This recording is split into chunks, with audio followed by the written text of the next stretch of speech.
Welcome to the Philosophy Files with Lauren Casella. Today I will be interviewing Baron de Montesquieu, one of the greatest Enlightenment thinkers and philosophers ever to live.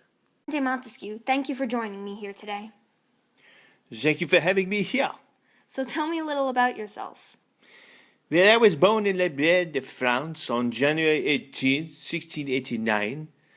At the age of 11, I was sent away for schooling once my mother died. When I was 17, I returned to Bordeaux at the request of my uncle to study law. At this time, I was still known as Charles Louis de Secondat. Did you in fact become the head of your family at the age of 24? Oui.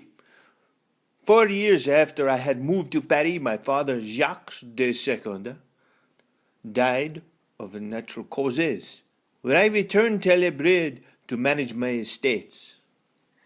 What can you tell me of your wife, Jeanne de la Trigue?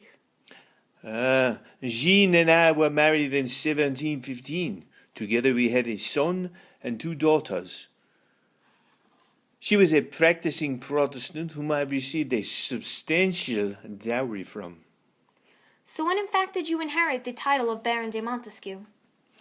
After my uncle died in 1716, I received the title from his fortune and his office of President des Mortiers in the Parliament of Bordeaux, which was at that time mainly a judicial and administrative body. Why did you publish your book, The Persian Letters, anonymously, although your authorship was an open secret? Although the book was a great success and made me a literary celebrity, it spoke out against the French government, which was forbidden at that time. My book spoke out against French politics and satire of the system of John Law. Which of your 6 works was your masterpiece? The Spirit of the Laws was my most profound work. I worked on it for 20 years of my life. Like the Persian Letters, it was published anonymously. The Spirit of the Laws expressed my discouragement of using Rome as a model for present-day governments. This masterpiece of mine ended up in the Roman Catholic Index of forbidden books. Tell us about your views on how the government should be made.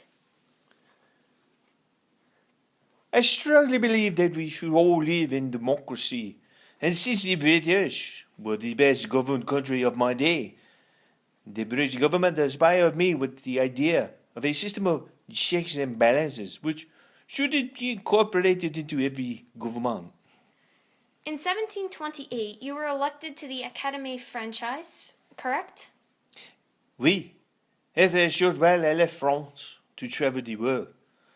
After visiting Germany, Italy, Austria, and several other countries, I decided to reside in England, where I lived for 2 years.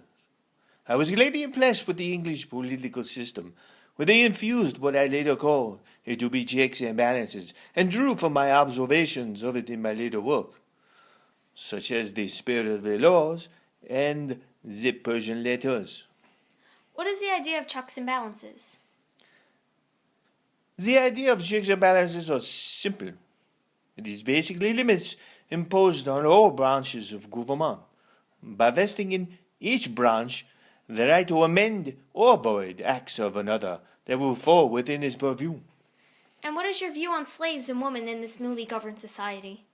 I believe that slaves are necessary to all society, because not all people are in fact created equal, while women are in fact weaker than men, and should always obey commands of one's husband. So are you saying women don't have a place in government? Oh, to the contrary.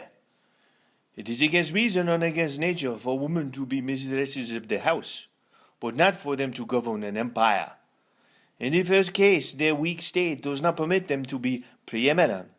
In the second, their very weakness gives them more gentleness and moderation, which, rather than harsh and ferocious virtues, can make for a good environment. You died in Bordeaux, correct? No, in fact, I died in Paris, February 10th, 1755, at the age of 66 due to a terrible fever. So if I'm dead, what am I doing here now? This has been Lauren Casella with the Philosophy Files.